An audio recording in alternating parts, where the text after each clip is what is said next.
Saya punya kisah menarik tentang zikirnya orang Thariqah. Orang Thariqah itu zikirnya pertama la ilaha illallah, kemudian Allah, Allah, Allah, kemudian hu, hu, hu, hu. Itu. Punya kisah menarik saya dengan orang tua saya. Orang tua saya ini badal mursyid. Kalau dikatakan mursyid belum, tapi badal mursyid. Karena orang tua saya meninggalnya agak muda, belum sampai mursyid, masih badal mursyid, meninggal dulu. Suatu hari saya ini ikut tahlil ke tetangga desa. Kalau orang tua saya wiridannya tidak seperti itu. Cuman tetangga desa saya itu ada orang sepuh, ulama sepuh, itu mukhalid, dekat dengan orang tua saya. Suatu hari saya ikut tahlil, ikut acara di tetangga desa ini, terus ikut dzikir di sana. Kemudian waktu la ilaha illallah, la ilaha illallah, la ilaha illallah, terus Allah, Allah, Allah, terakhir hu itu saya ketawa.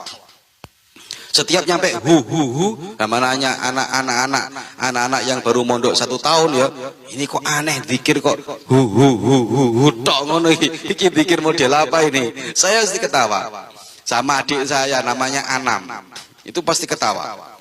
Akhirnya saya jarak 2 hari, 3 hari, saya cerita ke orang tua saya, ngomong, Abah, ini ada orang zikir, itu zikirnya pasti hu ini terakhirnya itu sesat nggak itu, Bang?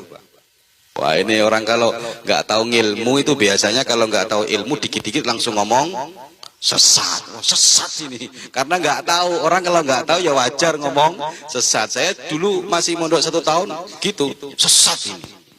Terus abah saya itu enak jawabnya, orang tua saya ini. Padahal orang tua saya bukan pengikut Thariqah yang seperti itu.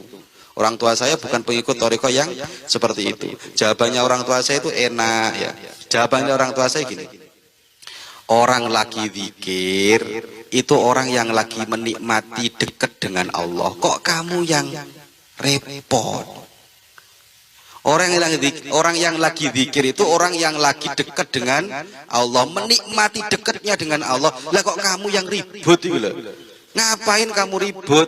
Sudah kamu belajar lagi, nanti kamu tahu-tahu sendiri. Nggak dijawab. Akhirnya kita belajar 1 tahun, 2 tahun, ketemu dengan orang yang mampu menjawab ini, orang yang ngalim.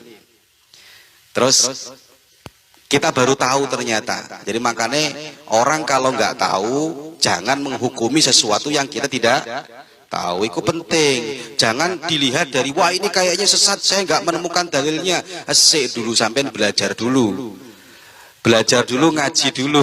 Ya, sama dengan ketika saya curhat ke orang tua saya itu, saya diketawakan sendiri sama orang tua saya. Karena kita masih ya belum dewasa itu, akhirnya mentertawakan seperti itu.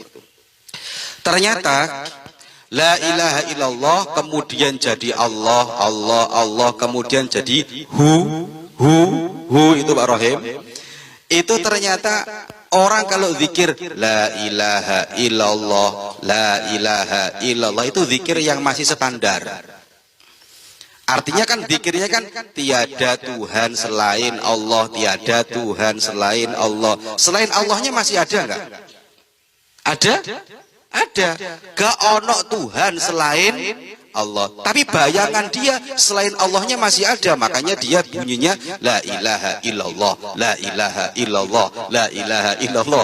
Gak ono Tuhan selain Allah, gak ono Tuhan selain Allah. Semuanya gak ada kecuali Allah. Semuanya gak ada yang wajib disembah, gak boleh disembah kecuali Allah. Semuanya tidak ada kecuali tujuannya Allah. Kemudian orang kalau sudah zikirnya mulai nikmat, semuanya sudah gak ada kecuali hanya Allah, Allah, Allah, Allah. Selain Allahnya sudah nggak ada. Sudah nggak mampu menyebut yang lainnya. Yang bisa disebut cuman Allah, Allah, Allah, Allah, Allah, Allah, Allah, Allah. Menurut Jadi mereka nikmat banget menikmati zikir dengan menyebut nama Allah. Wes gak mampu menyebut selain itu, sudah nggak ada. Yang ada hanya Allah, Allah, Allah, Allah, Allah, Allah, Allah, Allah. Di budi terakhir-terakhirnya dia sudah tidak mampu menyebut namanya Allah. Orang itu kalau sudah kadung nikmat itu nggak mampu menyebut namanya. Dia, hu itu kan artikan huwa. Kalau Allah itu isim dohir. Kalau saya bilang Zaidun, itu namanya Zaid masih ada kelihatan, isim dohir. Tapi kalau sudah tidak mampu menyebut namanya, dia, hu, itu berarti hati yang bicara. Hati yang bicara. Hu. Itu artinya tak wis ngomong. Dia. Sudah nggak mampu lagi menyebut nama Allah. Ini kalau perlu wis nggak perlu ngomong, nggak perlu zikir sudah. Hatinya tok ngomong. Huwa itu artinya apa? Dia. Hu. Makanya kalau dalam Imriti itu ada dalam Imriti fa usyribat makna dhamiri sya'ni. Kayak sampean kalau baca kul huwallahu ahad, kul ngucapa sapa sira huwa utawi Allah. Huwa utawi Allah iku ahad, Maha Esa. Namanya dhamir sya'an. Dhamir sya'an ini dhamir itu artinya hati. Ad-dhamir fi dhamir. Makanya guru saya Lirboyo itu pernah menyampaikan ad-dhamir fi dhamir, faman lam ya'rif marji ad-dhamir falaysa bid-dhamir. Dhamir itu dalam hati. Barang siapa tidak mampu mengembalikan dhamir, maka dia tidak punya hati. Ad-dhamir fi dhamir. Jadi orang santri ngaji gak ngerti mengembalikan lafaz hu kembali ke siapa? Ke Allah. Ad-dhamir fi dhamir. Faman lam ya'rif marji ad-dhamir falaysa bid-dhamir. Barang siapa tidak mampu mengembalikan lafaz hu kembali kemana, dia nggak punya hati. Lah kalau dalam kitab kitab apa iki jenenge ini Imriti itu kan sudah jelas itu. Orang kalau sudah kadung nikmatnya zikir itu seperti orang yang sudah apa ya, gila lah kayak. Fa usribat makna dhamiri sya'ni fa'uribat fil hani bil al hani. Iki Pak Rohim hafal iki. Imriti. Fa usyribat makna dhamiri syani. Sya'an, dhamir sya'an. Fa'uribat fil hani bil al hani. Itu kalau di mukadimah dulu nadoman ini, orang yang lagi larut cintanya kepada Allah, dia akan tenggelam dalam cintanya dan lupa segala-galanya.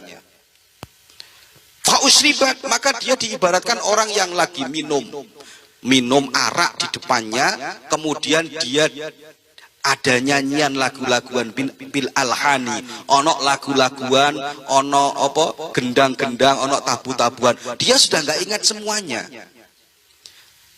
Sya'an sudah, ya nggak ingat semuanya. Pak Rohim seneng ke orang, Pak Rohim, Mbak mampu nyebut namanya saya, Fatimah, wes gak iso. Khadijah, wis gak iso. Sing iso ngomong dia. Gak mampu saya sebut namanya. Kalau tadi orang la ilaha illallah, tiada Tuhan selain Allah. Sik panjang. Yang lainnya sudah nggak ada, tinggal Allah. Nyebut Allah toh sudah nggak mampu dia, karena sudah seakan-akan sudah menyatu. Ini dia. Kalau perlu lagi sudah nggak nyebut namanya.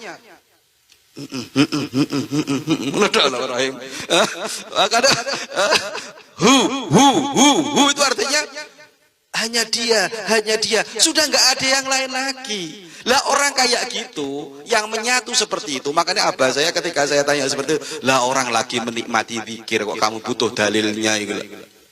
Orang lagi menikmati zikir, lagi menikmati, orang lagi menikmati mabuk cinta kok kamu kok yang ribut gitu loh. Belajar lagi kamu, nanti kamu akan tahu. Padahal orang tua saya torikohnya nggak seperti itu. Ya saya belum masuk torikoh, tapi kita pecinta torikoh. Orang NU pecinta torikoh, sama dengan inilah ya. Allah itu kalau saya buang alifnya itu jadinya lillah. Allah. Tapi kalau saya buang alifnya jadinya lillah. Lillah artinya apa? Karena Allah. Itu kalau saya buang lagi lillahnya, tinggal lahu. Lamnya tak buang lagi dari lahu. Lahu sudah bukan isim dohir lagi, sudah berupa isim domir. Lam sama hu. Lahu, karena dia. Karena siapa? Orang sudah gak menyatu, ini sudah habis semuanya karena dia. Nah dia itu siapa? Oh kamu kalau nggak berani, nggak bisa mengembalikan kembali kemana? Ini domir ini. Kemana sih? Oh kamu nggak punya hati. Belajar dulu jatuh cinta baru punya hati. Lahu. Sing biasa jatuh cinta iku mah, ngerti ngene iku. Lahu karena dia. Terus sudah karenanya sudah nggak ada, tinggal dia tok wis pokoke arek iku wis dia. Itu kalau sudah perlu, gak perlu nyebut namanya. Kamu seneng, gak perlu disebutkan namanya ini. Gak perlu saya ngomong. Kadang ada orang ngomong ya, sudah orang itu ngomong dari hati ke hati saja, selesai. Makanya kemanten anyar itu gak perlu ngomong aku cinta kamu, gak perlu. Menang tok dadi anak. Ya, lo kenapa? Ya iku wis lah. Ya iku cara memahami zikir ngono lho. Ya asik banget ini zikirnya. Makanya kita kalau kita mau memahami betul-betul zikirnya orang-orang tasawuf itu, orang-orang thariqah itu, tanya dulu, lihat dulu, berkumpul dengan mereka baru menghukumi. Jangan lihat dari zahirnya kemudian kita ngomong ini nggak ada dasarnya. Habis kita kualat kita ini suwe-suwe dengan ulama-ulama sepuh. Paham ya? Ngerti nggak ini ya? Hati-hati santri ya. Hati-hati kita ikut guru-guru kita selesai. Jangan mudah menyalahkan kalau kita tidak tahu. Saya pikir ini cerita asik banget ketika saya masih sangat-sangat muda belia waktu mondok masih 1 tahun. Semoga barokah, semoga manfaat.